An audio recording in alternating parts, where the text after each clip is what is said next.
Добрый вечер. Вы смотрите телеканал АТР. В эфире программа «Прайм Мацарский». И я, Юрий Мацарский, снова здесь для того, чтобы рассказать вам о наиболее важных событиях из тех, что происходит вокруг нас в мире. А сегодня опять буду говорить, начну даже программу с Мьянмы. Почему Мьянма? Потому что, это такая квинтэссенция всего того плохого, что к чему приводит диктатура. Вот мы можем наблюдать в Мьянме. Там есть такой Лукашенко местный, который не единичный, не вот один такой диктатор, который через колено сгибает страну и подчиняет себе все государство. А там такой коллективный Лукашенко, та самая военная хунта, которая пришла к власти 1 февраля этого года по результатам переворота. Фактически там было такое двоевластие, я как-то об этом рассказывал. Оно было достаточно успешно, насколько это возможно, существовало, по такому обоюдному согласию. Военные, которые годами, десятилетиями правили Мьянмой, столкнувшись какое-то время назад, в середине или в начале 2000-х, с ростом такого гражданского самосознания, пошли на некоторые уступки гражданскому обществу, и дали этому гражданскому обществу возможность влиять на происходящее в стране. И, скажем так, поделились властью, сохранили за собой, например, постоянное присутствие в парламенте. Несколько десятков мест в парламенте Мьянмы всегда забронированы за военными. Сохранили за собой ключевые посты в ряде министерств и в главных ведущих госструктурах и госкомпаниях, но при этом разрешили еще и часть депутатских мест и часть мест в правительстве занимать людям гражданским, частично открытые выборы, то есть была возможность избирать людей не из числа военных в депутаты. Такая была, в общем, такая частичная демилитаризация политики.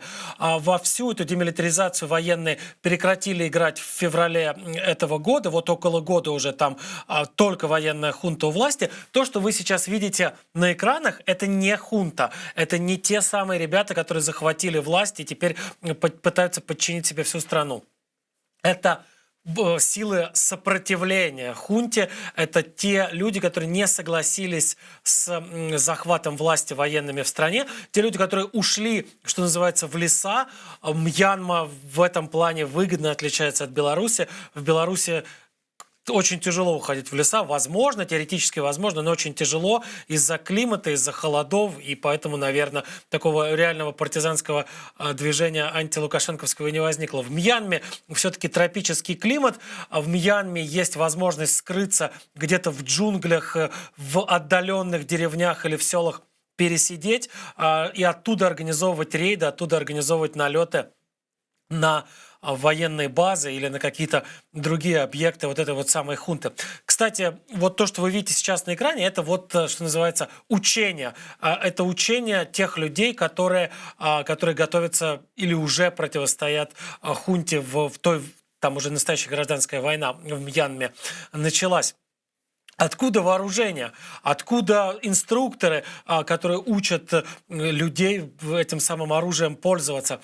В большинстве своем и оружие, и инструкторы поступают из армии. Это люди дезертируют, военные, часто высокопоставленные офицеры дезертируют из армии, не хотят служить хунте и вместе с собой прихватывают оружие. Часто это не одна-две винтовки или пулемет, а часто прихватывают с собой, скажем, грузовик оружия или несколько ящиков боеприпасов и гранат. Вот известно, что на прошлой неделе или около того вместе с такого рода перебежчиками, с дезертирами из армии мьянманской, на сторону повстанцев, которые перешли, вот эти люди перетащили вместе с собой несколько минометов, 60-миллиметровые минометы. В общем-то, действительно серьезное уже вооружение, уже не только есть стрелковое оружие, уже не только есть автоматы или легкие пулеметы на вооружении у повстанцев, но есть еще, есть уже и минометное вооружение достаточно серьезно.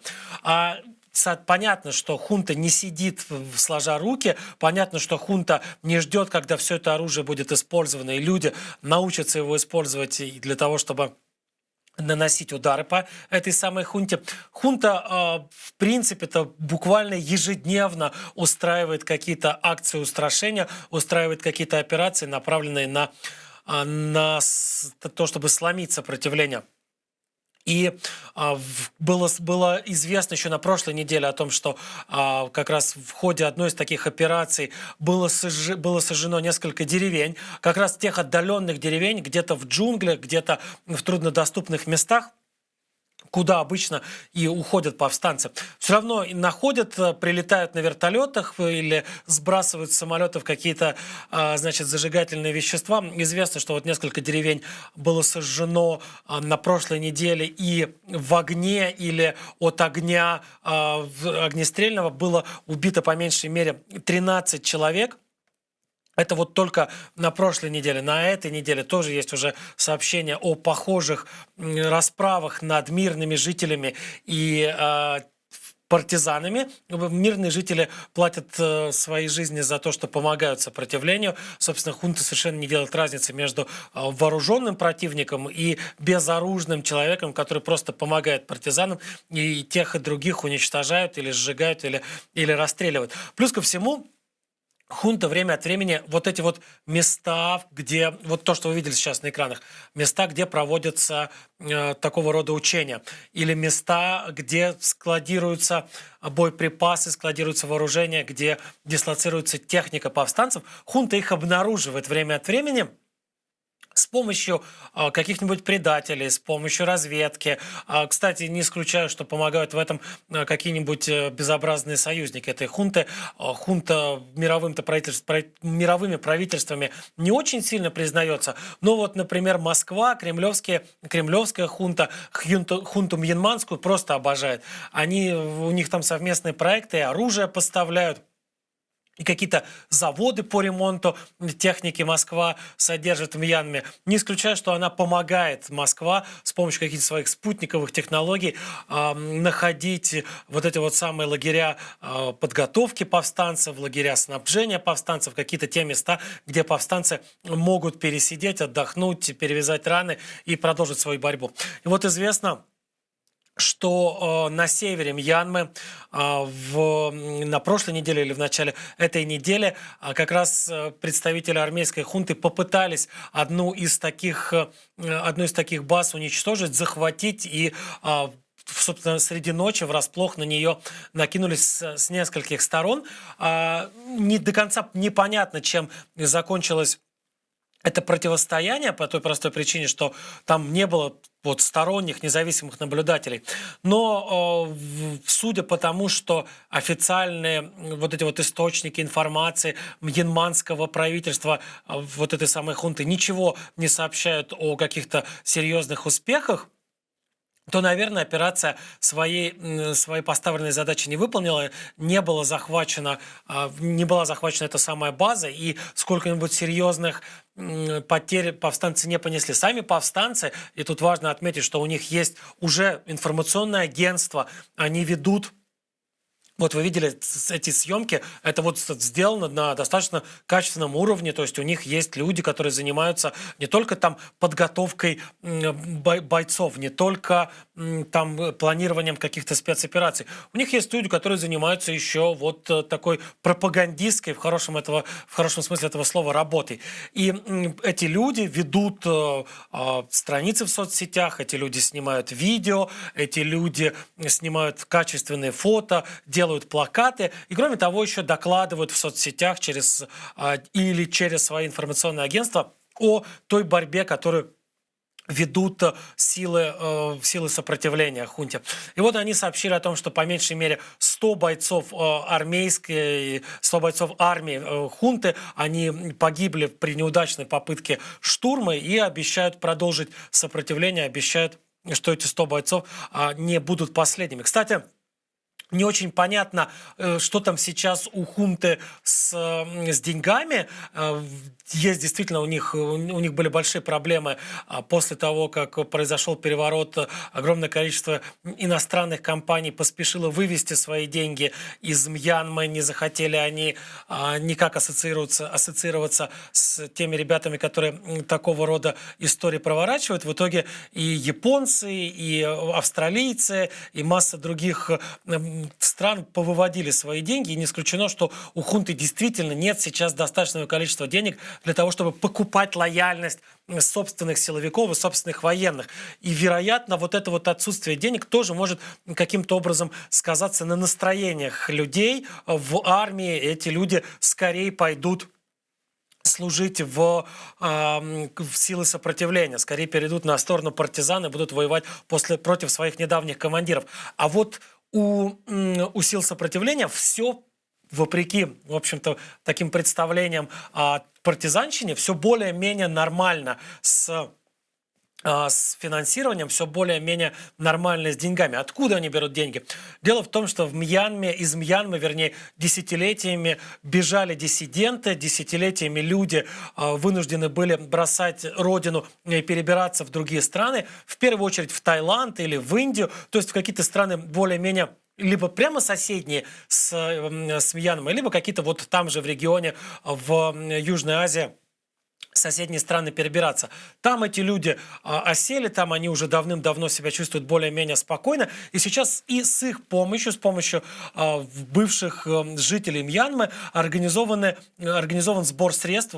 Многие из них, кстати, довольно богатые люди, многие из них довольно успешно и хорошо себя чувствуют на новой родине. Эти люди сейчас организовывают сбор средств. В этом сборе средств участвуют самые разные, уже не только мьянманские там граждане, не только те люди, которые бирманцы по национальности, там уже и американцы помогают, и европейцы помогают.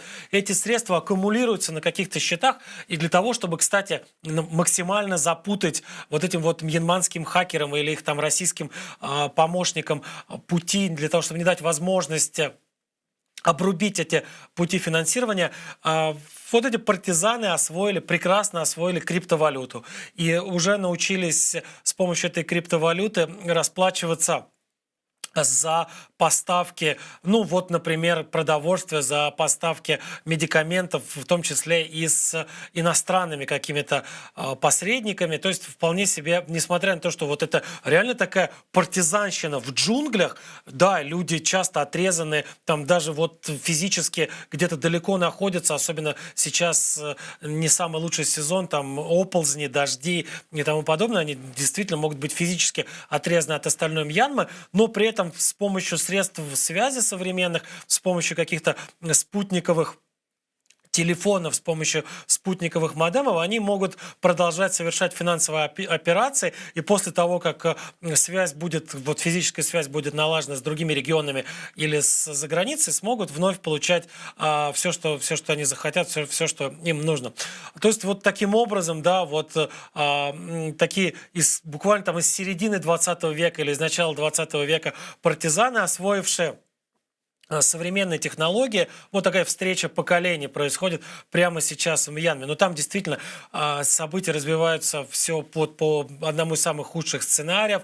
Там уже есть голод в некоторые регионы, он пришел. Там есть массовые расправы над недовольными, есть массовые расправы над теми, кого подозревают даже не просто в помощи, а в сочувствии партизанам. Поэтому так или иначе, за Мьянмой придется следить пристально, за Мьянмой придется наблюдать вот во все глаза, потому что, да, повторюсь, вот то, с чего начинал, повторюсь еще раз, это та страна, это та часть мира, где вот максимально концентрированное происходит противостояние свободного мира в лице вот этих вот самых партизан и вот старого ретроградного представления о том, что такое власть. Вот какая-то кучка чуваков в военной форме с автоматами вдруг решила, что она вправе решать, как должны жить 55 миллионов жителей Мьянмы, что она вправе вообще заменить собой все органы власти, и правительство, и парламент, и какие-то местные советы, что вот только они, только эти ребята в военной форме с автоматами могут, собственно, отвечать за происходящее в стране. Поэтому это действительно такая хрестоматийная история противостояния там вот объективно плохих парней и людей, которые вот по другую сторону баррикад оказались. Там тоже, в общем, далеко не только ангелы им противостоят, там кого только нет в этом сопротивлении, но тем не менее понятно, что симпатия свободной части света, свободной части Земли всегда на стороне тех, кто борется за свободу, какие бы представления о свободе они, собственно говоря, какие бы свои представления они в это понятие свобода не вкладывали. Что ж, так что мы за Мьянмой в любом случае будем следить, пока переходим к истории такой уже более, наверное, глобальной. Тут сорвались переговоры, вернее, они даже так и не начались переговоры, вопреки всем попыткам, всем желаниям руководства Организации Объединенных Наций и нескольких довольно-таки заметных правозащитных организаций. Они хотели усадить разные страны за стол переговоров по итогам которых удалось бы, как планировали в ООН, запретить создание автономных боевых роботов. То есть машин-убийц сродни тех, которые все могли видеть, например, в фильме про Терминатора. Робот-убийца, который не нуждается в каком-то внешнем операторе, робот-убийца, который может вот сам решать, кого, когда и каким способом убивать. На самом деле достаточно давняя история у роботов, у боевых машин, достаточно давняя история. Еще во Вторую мировую они уже использовались. Вот вы видите в этом ролике, это немецкая самоходная мина под названием «Голиаф». Это такое пропагандистское нацистское видео, которое было снято в 40-е годы. И вот на этом видео вы можете наблюдать один из самых первых автономных, частично автономных. Он автономный в том смысле, что он управляется издалека, на нем никто не сидит. То есть не буду использовать слово «автономный», радиоуправляемый робот. Вот скажем так. Вот смотрите, здесь это понятно, что это постановочное видео, это не настоящее какие-то боевые условия. Вот его нацисты запускают, этот Голиаф, он управляется с помощью какого-то пульта на радиоуправлении. По большому счету это просто фугас, начиненный взрывчаткой, какая-то вот контрольно-передающее на нем принимающее устройство. И вот он на гусеницах подкатился, маленький движочек подкатился к танку и взорвался. То есть вот такого рода машины, они применяются, как минимум с 40-х годов. Как минимум с 40-х годов боевые роботы присутствуют в мире. Сейчас, конечно, ассортимент этих роботов просто колоссальный. Всем уже известные байрактары и американские беспилотники, они совершенно там самые разные есть. И Риппер один из самых известных, который действительно может часами летать автономно, а потом с нажатием кнопки на пульте оператора, который часто сидит за 1000 километров. Вот такое вот во время афганской войны было. Над Афганистаном летали беспилотники, а их операторы сидели в Соединенных Штатах Америки. Представьте себе, за 1000 километров. Этот человек сидит, у него какой-то джойстик, похожий на те джойстики, которыми, там, я не знаю, геймеры в компьютерные игры играют, и он управляет, но не каким-то там, не кучей пикселей, нарисованных на экране, а реальной боевой машиной, которая летает в небе над Афганистаном и по нажатию кнопки пускает ракету. Но вот сейчас эволюция этих боевых машин вышла вообще на новый совершенно этап. Сейчас машины уже научились убивать самостоятельно. В отчетах ООН говорилось о том, что в прошлом году, в 2020 году в Ливии впервые одна из воюющих сторон применила беспилотный летающий аппарат, который не требовал управления человеком, который летал сам выбирал цель и сам наводил на нее ракету, эту ракету пускал. То есть не было уже человека, который бы вот что называется, спусковой крючок нажимал на этом своем джойстике. Не было того человека, который не несет ответственность в конце концов за то, куда полетит ракета и полетит ли она вообще. Вот впервые в 2020 году, важно это зафиксировать, робот сам убил человека без вмешательства другого человека. Робот был запрограммирован на поиск и на обнаружение противника. В него были запрограммированы какие-то там данные, на основании которых он противника должен был отличать от непротивника. Он это все у себя в компьютерном мозгу сопоставил, после этого пустил ракету. После того, как это стало известно, он реально всполошились, но это серьезная опасность, да. Одно дело, когда что-то плавает и летает само, но стреляет только тогда, когда живой человек нажимает на нем кнопку, вот одно дело. И совсем другое дело, это когда вдруг появляется машина, которая способна сама решать, кого убивать, как убивать, убивать ли или пощадить ли. И именно поэтому в ООН решили усадить представителей самых разных стран, которые, как предполагаются, либо уже ведут работы по созданию такого рода роботов-убийц, либо уже разработали их и сейчас начинают как-то их там клепать, каким-то образом уже запустили их в производство. Предполагалось, что в начале этой недели в Женеве или в конце прошлой недели в Женеве удастся собрать представителей, скажем, Индии, России и США для того, чтобы в конце концов, по итогам переговоров, те страны, у которых более-менее все в порядке с производством роботов, с производством боевых машин, все-таки договорились о том, что никогда, ни при каких условиях не создавать аппаратов, которые могли бы самостоятельно убивать. То есть тех аппаратов, которые могли бы сами пускать ракету, торпеду или пулю без участия человека. Там на это дело было потрачено несколько месяцев подготовки.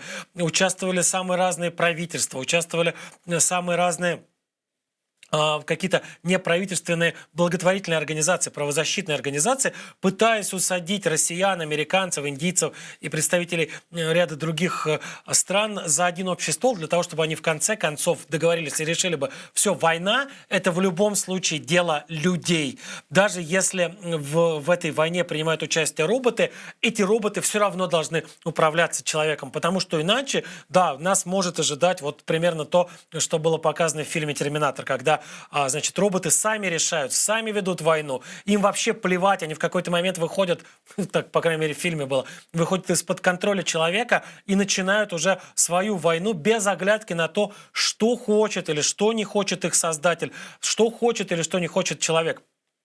Не удалось, не получилось. Ни россияне, ни американцы, ни все остальные не высказали никакого желания договариваться.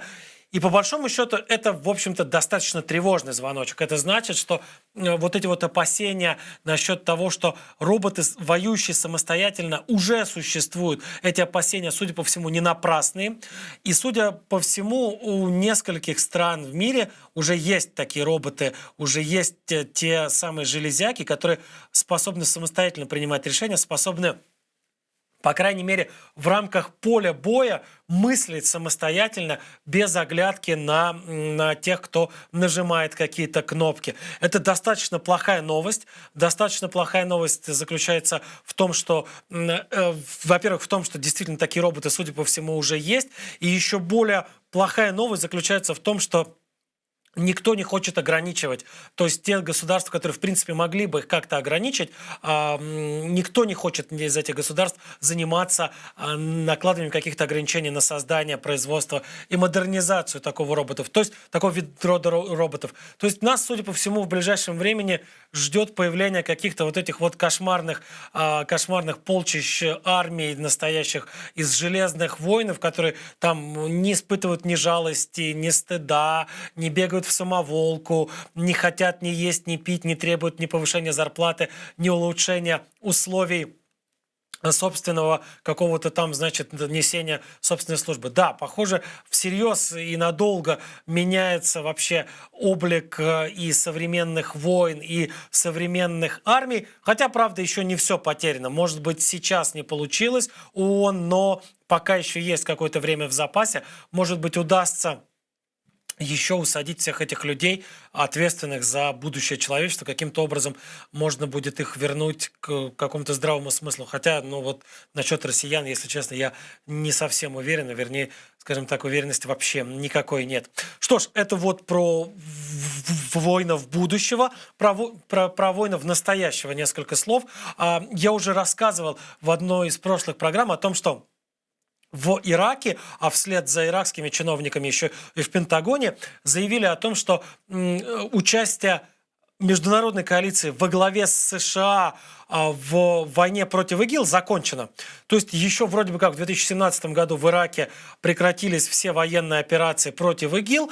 Теперь и иракцы, и американцы сообщают о том, что все, коалиция больше вообще не ведет никаких боев против так называемого исламского государства. Коалиция просто вот заканчивает эту боевую операцию в принципе. Какое-то количество американских военных в Ираке остается, но это уже не ради боевых миссий, а ради каких-то там учебных, вспомогательных и так далее. Я вот об этом вкратце рассказал, а вот сегодня для вас записал большой обстоятельный разговор о том, что вообще происходит с ИГИЛ, и правда ли, действительно ли американцы его разбомбили и победили на пару с иракцами и с другими своими партнерами. Я попросил рассказать об этом поподробнее человека, который вообще следит за ИГИЛ чуть ли не с первых дней его появления, человека, который даже написал книгу о том, как шла война против ИГИЛ в Сирии и Ираке. Зовут его Александр Кореньков. Я вот полчаса подробного разговора о том, что сейчас происходит с ИГИЛ, записал. Поэтому давайте посмотрим эти полчаса, а я с вами прощаюсь. Всего доброго. Александр, буквально на прошлой неделе сначала чиновники в Багдаде, а потом и американские военные в Пентагоне заявили о том, что все, вот международная коалиция во главе с США, которая воевала против ИГИЛ в Ираке, больше против ИГИЛ не воюет. Как понимать такие заявления? То есть я так понимаю, что это выглядит так, как будто все, победа окончательная. Хотя об окончательной победе докладывали еще в 2017 году. Как вообще вот все это несоответствие понимать? Ну, ты прав, уже неоднократно заявляли о победах над исламским государством, но последнее заявление из Ирака – это скорее политический ход. Дело в чем? На самом деле боевые операции в Ираке американцами прекращены еще в 2020 году, летом. Тогда официально передавали там полномочия местным иракским военным, даже передавали там базы оставшиеся. И с этого времени, по сути, американцы там не проводят никаких боевых операций. Идет так называемая миссия тренировки и миссия советников. Да, там порядка 2500 тех же самых американских и не только солдат, которые до этого были, они остались в формате советников. Они там помогают обеспечивать логистику, координировать операции против исламского государства. Но дело в чем? Дело в том, что внутри Ирака существует мощное антиамериканское лобби, которая имеет представительство и в иракском парламенте, и на улице. Доходит до того, что даже боевые шиитские организации проиранские наносят удары с помощью там самодельных и несамодельных иранских ракет по американским солдатам. Это было в 2019-2020 годах. То есть вот этот ход, это скорее такой политический жест с точки зрения иракской власти, чтобы успокоить оппозицию проиранскую и показать, что вот действительно американцев уже здесь нет, а те, кто остались, они будут просто нам советовать, но принимать участие в боевых действиях не будут. Почему? Потому что помнишь тот удар по Сулеймани, который еще тогда как приказал нанести Трамп, еще бывший президент. Да, была такая история, да. И тогда, кроме Сулеймани, погиб еще Абу Махди аль-Мухандис, это такой лидер шиитских парамилитарных организаций, очень такой опытный и такой, опытный боевик, можно так сказать. И он был лидером, таким координатором всех парамилитарис шиитских, Хашд-аш-Шааби, так называемых, или там силы народной мобилизации. После его смерти вся эта коалиция развалилась, и появились радикалы, которые попытались сыграть на том, чтобы развязать внутреннюю борьбу, вот что-то в стиле 2005 года против американцев. И из-за этих радикалов, в том числе и ситуация в Ираке дестабилизировалась, и американцы, следуя доктрине Байдена, уже можно ее так после Афганистана называть, они решили сворачиваться так, по-серьезному, оставив там 2500 в формате советников. И максимально финансируют. Да. Если мы сейчас попытаемся сравнить эти две истории, историю иракскую, историю афганскую, которые, в принципе, ноги у них, если так можно выразиться, растут из одной и той же предыстории, из атаки 11 сентября 2001 года, но вот развиваются они, ну, каждая своей, в своем каком-то сценарии. Я так понимаю, что в том же Афганистане не осталось никого. Американцы вывели оттуда всех до единого, может быть, какие-то глубоко законспирированные где-то действуют, но это в любом случае страшно неофициально происходит. А в Ираке, тем не менее, вопреки всем заявлениям о том, что мы все закончили, вопреки всем заявлениям о том, что там разбит и уничтожен ИГИЛ, американские военные присутствуют, причем в достаточно большом количестве.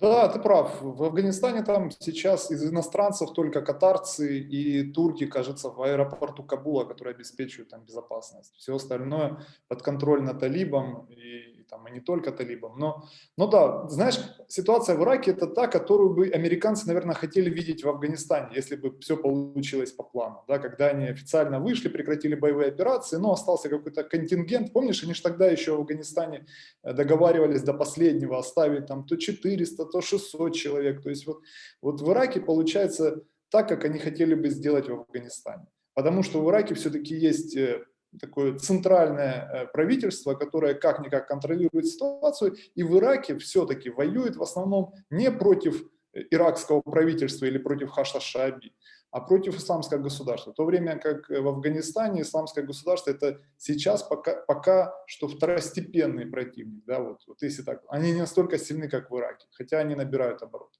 Поэтому и ситуация разная. Но дело в том, что по сути в Ираке ситуация не меняется. Исламское государство там наращивает присутствие, атаки свои. Иракское правительство не контролирует ситуацию полностью. Шиитские радикалы продолжают наращивать влияние. Ну, в принципе, даже после заявления об официальном окончании операции, я думаю, ничего не изменится. И американские солдаты останутся просто в другом формате. А что же, собственно говоря, послужило поводом для возрождения, или что сыграло на возрождение этого самого исламского государства, про которое все уже отчитались о том, что оно уничтожено, или там в самом худшем для него случае, в самом худшем, я имею в виду не для него, а для международной коалиции случае, просто обессилено, обескровлено и загнано куда-то в подполье, из которого годами не сможет вылезти. Ну смотри, я думаю, проблема была в том, что изначально ставилась неправильная цель. Все считали, что если уничтожить, если лишить террористов территории подконтрольной в Ираке и Сирии, то тем самым будет решена проблема исламского государства. Ну, так как они себя позиционировали как халифат, халифат это территориальное образование какое-то, а лишить территории нет халифата, все, и решена проблема. Но на самом деле это не так, потому что исламское государство это все-таки не территория, это скорее идея. Да, и сейчас по сути, спустя 2019, если считать таким вот последним рубежом, когда халифат был уничтожен, да, там в Багузе последняя территория была освобождена в Сирии, то вот за 2 года, уже даже больше чем за 2 года исламское государство не просто не исчезло, оно расширилось на новые регионы. Например, сейчас ячейки исламского государства действуют в Индии, на территории Кашмира, действуют в Пакистане, действуют недавно, кстати, было заявление о том, что появились боевики даже в Таиланде, действуют в Мьянме, Филиппины, Индонезия, в Африке. Африка это сейчас центральный плацдарм, ну и, конечно, Афганистан. И проблема в том, что когда террористы исламского государства были локализированы на территории Сирии и Ирака, их можно было вот как-то с ними бороться еще, да, их там ограничивать, блокировать, отлавливать, Взять уничтожать. в кольцо, по крайней мере, Да, и да, дать да. им возможность куда-то еще разбредаться. Да, это как в Масуле было. Вот окружили полностью город и уничтожали их там систематично. Но это проблема в теории терроризма. Есть такая проблема подход паука и подход морской звезды. Когда ты уничтожаешь, чтобы уничтожить паука, достаточно отрезать ему эту голову или разбить ему голову, да, и все, и он умер. А морская звезда, ты ее разрежешь на части, каждая ее часть будет жить отдельно. То есть она расползется и, по сути, воспроизведет себя. Это так. И проблема исламского государства в том, что они как раз не действуют по модели паука, то есть у них нет такого центра, уничтожив который, они как бы сами распадутся. Они вот как морская звезда. То есть уничтожив центр в Ираке и Сирии, лишив их территории, коалиция тем самым как бы поспособствовала распространению этой заразы на на все остальные регионы. И теперь у них вместо одного Ирака и Сирии несколько. На территории Конго, на территории Мозамбика, на территории Филиппин. У них вот такие маленькие такие ячейки или такие осередки, да, по-украински, этой угрозы. И сама притягательность, что интересно, идеология исламского государства, она никуда не исчезла. Вот пример Афганистана об этом свидетельствует. В Афганистане сейчас боевики исламского государства – это в основном молодые, образованные жители городов. Кабула, Джалалабада. То есть это не что-то такое ретроградное и, знаешь, такое архаичное, вот как пытались представить раньше. Наоборот, это исламское государство привлекает все больше и больше молодых людей, причем образованных молодых людей. А это значит, что эта организация будет не только сохраняться, но она еще будет эволюционировать постепенно.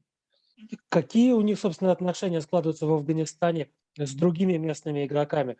Там же вот есть талибы, которые пришли к власти и которые, я так понимаю, объявили ИГИЛ главной своей угрозой, главной угрозой для своего правления и главными своими врагами. Там есть Аль-Каида, которая когда-то с этим самым ИГИЛом была единым целым. Там есть какие-то силы сопротивления и Аль-Каиде, и талибам. Они не очень сильные, но, тем не менее, пытаются какую-то роль играть.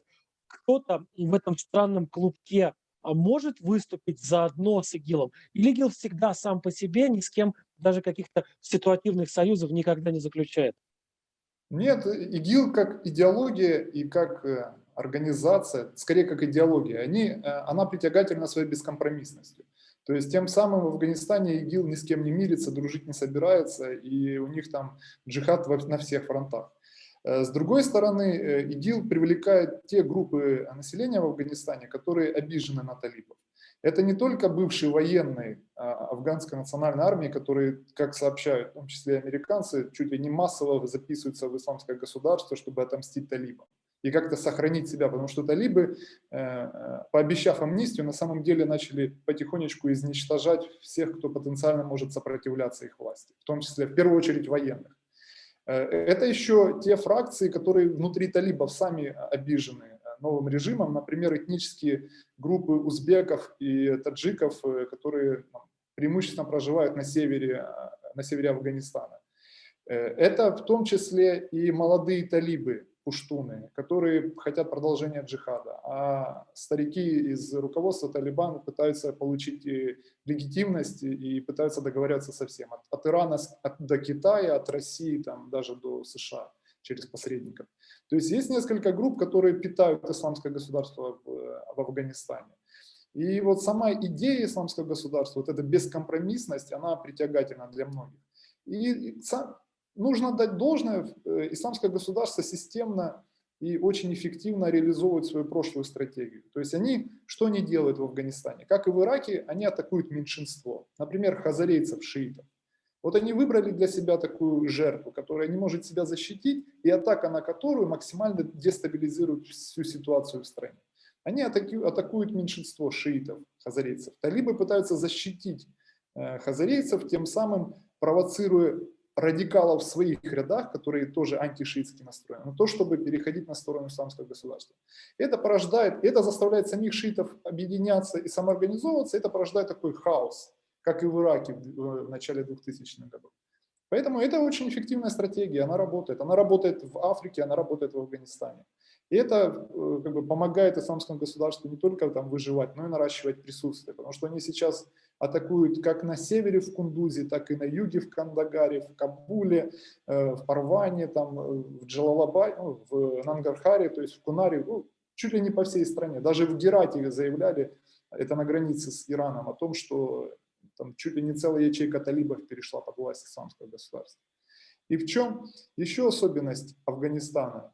Сейчас исламское государство делает ставку на Афганистан как на будущий такой новый Ирак. Почему? Потому что ни один из региональных игроков, ни Китай, ни Иран, ни Пакистан не захотят влазить в Афганистан и повторять опыт американцев. Никто туда не полезет успокаивать исламское государство или афганцев. Сами талибы, что бы они ни заявляли, они не могут справиться с этой угрозой. Потому что талибы каждый день гибнут талибы. Каждый день происходит подрыв в Кабуле или где-то в другом городе, и каждый день гибнут талибы. Они ничего с этим не могут сделать. И вот в этом парадокс, в этом такая ситуация патовая. То есть ситуация в Афганистане будет ухудшаться, но ни один из региональных игроков не направит туда свои войска, чтобы ее как-то стабилизировать. Как показал опыт Ирака и Сирии, только физически зайдя на территорию страны, оккупированной террористами, можно решить проблему, хотя бы временно, то есть освободить. По-другому ты никак не освободишь. Ракетными ударами, авиаударами ты не освободишь территорию. То есть вот они как клещи. Вот исламское государство такое как клещ. Его только нужно вырывать с мясом, иначе что бы ты ни делал, он сам не отпадет. Вот в этом и проблема Афганистана. И террористы это сами понимают. Поэтому они туда массово сейчас перебрасывают кадровых своих боевиков кадровых. Они массово выстраивают там логистику. Недавно американцы там целую сеть финансистов исламского государства раскрыли, которые, используя криптовалюту и традиционную систему хавалы, это такое, ты знаешь, что такое хавала, ты был на Ближнем Востоке, они финансировали там местные ячейки. И ничего с этим, вот они ее рассекретили, но саму систему не нарушили, она продолжает работать. И через Турцию, через Иран продолжают переправлять там боевиков, и с этим ничего нельзя поделать. А талибы Я с этим не правильно могут. понимаю, что главная вот сверх идея всей этой истории накачки людьми, деньгами, выстраивание какой-то инфраструктуры и логистики, и, возможно, каких-то тренировочных лагерей, это все делается для того, чтобы превратить в итоге Афганистан в некий такой плацдарм по завоеванию всего региона. Я правильно Конечно. понимаю? Если да, то кто из соседей Афганистана в наибольшей опасности? Да, там, смотри, там на самом деле выбирать просто куда хочешь, туда и ткни. Знаешь, вот Афганистан в плане стратегического местоположения лучше, чем Сирия и Турция, и Иран, Ирак, например. Почему? Потому что, смотри, на севере там уйгуров ущемляют китайцы. Дальше там туркмены, где диктатура тоже местных мусульман просто под ноготь загнала. Дальше узбеки, у которых тоже проблемы, они тоже мусульмане. Потом есть там совсем недалеко Пакистан, а там и дальше Индия с Кашмиром. А в Пакистане тоже проблемы с пуштунами, тоже проблемы с джихадистами. То есть куда ни направь свой... Там дальше с запада Иран, где есть балуджи, которые протестуют и воюют за свою там независимость. И есть сунниты, которые точно так же борются с центральной властью. То есть куда ни направь усилия, везде ты получишь благоприятную почву. И поэтому Афганистан в этом плане просто идеальное место. Потому что это огромнейшая территория, которая с трудной географией, с трудным населением, и в которую больше никто не полезет. Вот я уверен, что в ближайшие лет 10, наверное, никто не решится туда пойти с какой-то миротворческой миссией, потому что все уже наелись опытом американцев. Это идеальный плацдарм. А куда они полезут, я думаю, сейчас вот у них больше ориентирован подход на разжигание нестабильности в Пакистане и в Кашмире. Вот они в Кашмире, например, там свой официальный журнал начинают выпускать. У них там целые районы подконтрольные в Кашмире. И если ты когда-либо видел похороны боевиков исламского государства в Кашмире, ты мог, это удивительное зрелище, там люди выходят тысячами там с флагами Да, там исламского огромные государства. толпы людей, совершенно не стесняясь, Да. с открытыми лицами, да, все это происходит. Да, да, то есть это регион очень стабильный, очень перспективный в этом плане. И Пакистан. Пакистан, вот этот регион, который слабо контролируется центральным правительством, этот Вазиристан или зона свободных племен, так называемая, да, то есть она продолжает себе сохранять такие, знаешь, там до сих пор существуют осередки, ячейки Аль-Каиды, там до сих пор существует сеть тренировочных лагерей, еще при американцах она была, когда американцы были в Афганистане. Исламское государство просто, по сути, для себя сейчас потихонечку пытается занять эту нишу. При слабеющей Аль-Каиде, при слабеющем руководстве Аль-Каиды, они пытаются занять для себя эту нишу. И самое интересное, что исламское государство в Пакистане сейчас разыгрывает тоже необычную карту. Они начинают активно атаковать китайских рабочих и китайских дипломатов. И зачем это делается? Для того, чтобы дестабилизировать не только Пакистан, но и сыграть на вот этом противоречии китайцы и уйгуры. То есть у них очень стратегический в этом подход. Они пытаются ставить сразу на несколько лошадей в этой гонке и пытаются бить сразу по нескольким направлениям. Главная задача, вот нужно понимать, в чем секрет идеологии исламского государства. Вот отличие от других террористических организаций. В том, что не только в том, что они не хотят идти на компромиссы ни с кем, вообще ни с кем, а еще и в том, что у них главная задача – это дестабилизация. террористические организации древности, там, и даже вот та же самая Аль-Каида, они всегда предусматривали какую-то возможность для компромисса. То есть они всегда пытались как-то держать ситуацию, использовать насилие калибровочно, знаешь, для того, чтобы пытаться всегда договариваться. Если не с противником, то хотя бы через посредников с кем-то. То для исламского государства самое главное – это дестабилизировать ситуацию максимально. То есть чем больше хаоса, тем лучше. А хаос посеять всегда проще, чем построить порядок. Поэтому вот они везде, где они появляются, у них главная задача посеять хаос. И это работает. И это притягательно, в том числе и для молодых, для молодого населения в таких регионах, где у них мало возможностей для самореализации, где вот они чувствуют себя угнетенными. Вот. Для них эта идеология идеально подходит. Поэтому удивительно, как там, например, где-то в Филиппинах или на юге Таиланда появляются флаги исламского государства. Казалось бы, вот почему. Или там где-нибудь в Мозамбике. А потому что там вот эта идеология получает максимальную притягательность. Скажи мне, пожалуйста, вот ты уже рассказал о том, что ИГИЛ максимально децентрализованная организация, в которой нет какой-то единой головной структуры, от которой тянулись бы какие-то нервные окончания в каждую из этих географических точек. И тем не менее, как-то же между собой эти ячейки, эти отделения, эти провинции ИГИЛовские, они как-то между собой координируют свои действия? Они как-то между... Ну, то есть там же есть постоянный обмен людьми, есть постоянный обмен какими-то ресурсами, в том числе денежными. Как все это организовывается и кем все это организовывается? Ну, это вопрос на $1 000 000, потому что понять это значит, в том числе и как бы и найти лидера, и нанести удар серьезный по структуре. Поэтому сейчас я тебе точно не скажу. Есть пример, например, Нигерии. Вот там, вот как развилась ситуация в Нигерии. Там местная организация Боко Харам, она в 2016-2017 году включилась в вот эту сеть исламского государства, часть из них. И что они получили сразу? К ним сразу приехали если я не ошибаюсь, из Танзании даже там. То есть к ним приехали оперативники исламского государства, которые научили их, как использовать дроны для атак, как вести боевые действия в населенных пунктах. До этого Боко Харам занималась тем, что воровала девочек и продавала их, и возвращала их за выкуп, ну и вырезала там села мусульман, христиан, неважно. Они то есть, занимались таким жестоким и, не знаю, там, неконтролируемым уничтожением всех подряд. Когда приехали оперативники ИГИЛ, они научили их использовать технологию, они научили их военной тактике, они привезли им пропаганду, которая позволила им, молодому поколению своих бойцов, обосновать джихад.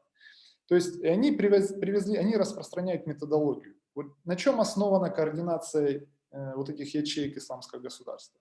На том, что ядро ИГ, а это в первую очередь боевые, опытные боевики, которые которые воевали еще там, кто в Афганистане, а кто и в Ираке, еще при американцах в начале 2000-х, они разработали методологию, которая очень эффективна. Эта методология включает не просто практические рекомендации, как там взрывать, например, или как готовить террориста-смертника, но и как управлять захваченной территорией. Сколько налогов брать, как решать судебные вопросы. Эта методология включает и очень разработанную идеологию, простую для понимания. Почему нужно вести джихад и почему нельзя идти на компромиссы. То есть это комплексный такой, ты знаешь, я не знаю, как тебе сказать, это можно назвать как франшиза, например. Вот что-то похоже на франшизу. Где-то появляется группа недовольных людей, которые готовы на все, чтобы отомстить или, не знаю, или получить какой-то, не знаю, временный профит.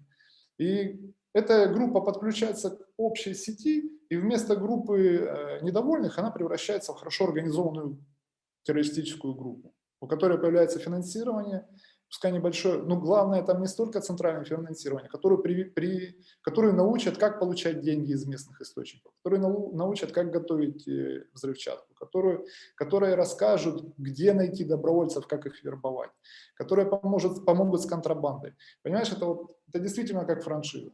То есть есть какая-то инициативная группа на местах, и когда она подключается к этой сети, к ней приезжают и рассказывают, как сделать все по-правильному, по-хорошему, да, эффективно. Это было в примере с Нигерией. Там даже вот можно сравнить фотографии Боко Харам до 2016 года, где это банда там, парней, одетая в что попало, там, кто в шлепках, кто в керзовых сапогах.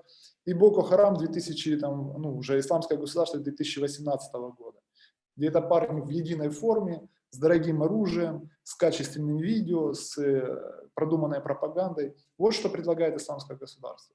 Оно предлагает и идеологию, и, главное, методологию. То есть вот как ваш внутренний протест довести до эффективного сопротивления.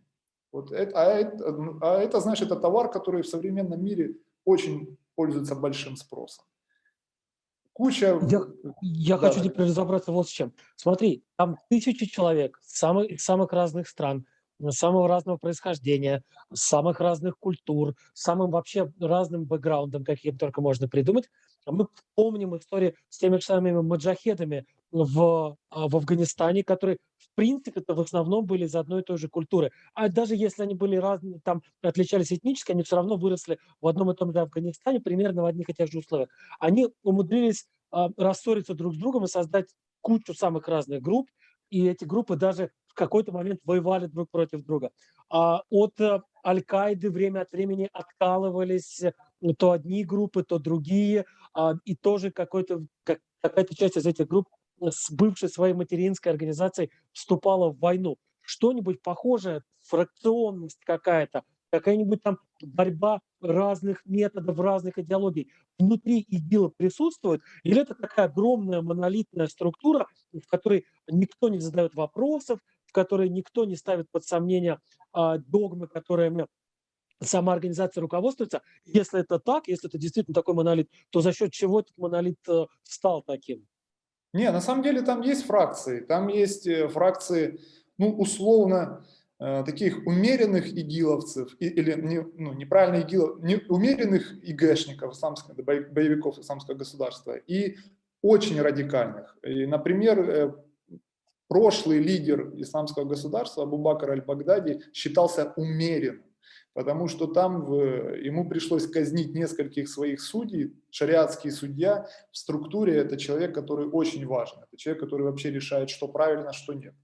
Ему пришлось казнить нескольких таких судей, потому что они были еще более радикальны. Что значит радикальный боевик исламского государства? Это человек, который считает, что убивать нужно вообще всех, кто не за исламское государство. Например, был такой спор в Сирии, когда исламское государство еще контролировало территорию. Вот как относиться к сирийцам, которые не поддерживают исламское государство, не воюют в рядах исламского государства, а просто живут на территории подконтрольной исламскому государству. И была группа, которая считала, что их тоже нужно чуть ли не казнить. Раз они не воюют в рядах исламского государства, то значит они почти неверны. Ну как? Ну если у нас есть армия, есть свое государство, а вы в этом государстве не участвуете, значит вы неверны, значит вы поддерживаете противника. То есть доходило до такого, что радикальное крыло, по сути, объявляло неверными всех, кто не исповедует их взгляд. И это порождало внутреннюю борьбу, внутреннюю жестокую борьбу, которая приводила к казням десятков и сотен боевиков исламского государства самими же боевиками и другими исламскими государствами. Но тут интересно то, что такие внутренние противоречия только помогают исламскому государству эволюционировать постоянно. Знаешь, трудно было бы и плохо было бы для них, если бы они были такой монолитной, лидерского типа организации, где есть харизматический лидер, который все, что сказал, то и выполняется. Это для них было бы трудно. Почему? Потому что убей такого лидера, организация бы развалилась. У них же наоборот, у них разные группы, разные взгляды, но идея у них одна и та же, общая. Общая цель одна и та же – дестабилизировать мир для того, чтобы создать пространство для построения халифата. Это все равно, что, знаешь, мы можем спорить, не знаю, как использовать бомбу какую-то или против кого, против одних, против других. Они могут спорить по поводу этого, кого убивать первыми, шиитов или тех, кто сунниты, но против них.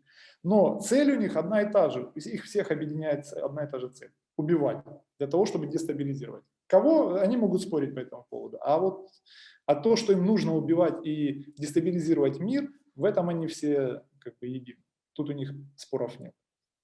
Что можно сказать о тех людях, которые предположительно или даже уже вполне себе не предположительно сейчас возглавляют какие-то головные структуры этого самого исламского государства? Мы вообще понимаем, кто эти люди, откуда они взялись и почему именно они, за счет каких качеств они оказались где-то там во главе этого самого ИГИЛ?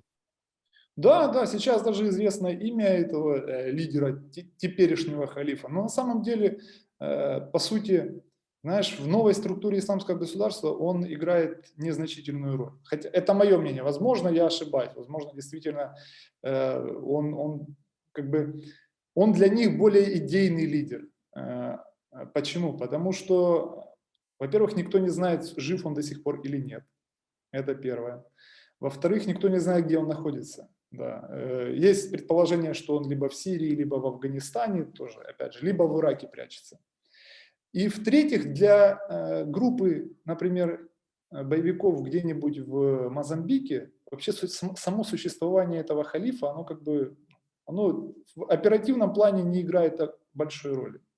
Даже если он поменяется, даже если его давно убили, сама группа это продолжит действовать. Почему? Потому что я же говорю, что основа этой идеологии в ее простоте и в этой методологии, которую она распространяет. То есть убей сегодня этого Хашемель Курейши, который сейчас возглавляет, или Абу Аль-Мавла, там, кажется, так его зовут. То есть убей его, уничтожь его американская коалиция сегодня, ИГИЛ не распадется, как это не было и после смерти Абу Бакра аль-Багдади. Почему? Потому что методология распространяется даже без лидера. И это позволяет системе вот этой, ну, организации, даже не организации, но движению сохранять свою гибкость и сохранять и выживать даже в очень сложных условиях. Как становятся лидерами исламского государства, как становятся лидерами халифата или новыми халифами? Ну, там как бы система, она отработана еще со времен первого исламского государства в Ираке в 2006 году.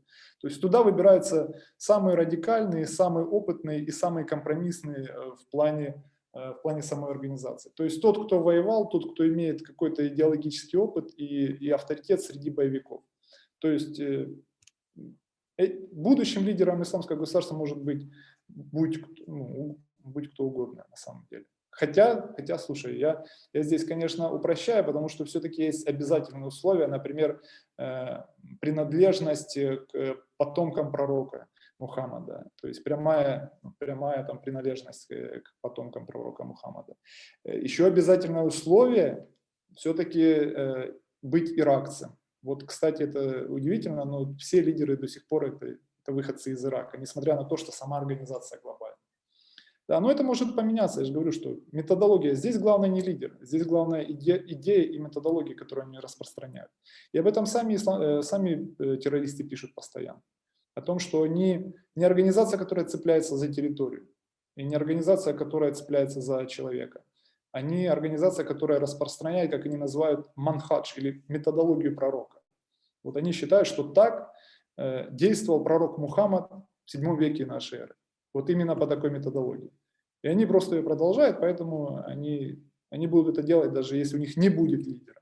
Или этот лидер будет там, спрятан где-то в горах в Сирии, или там в пустыне в Дер-эз-Зор.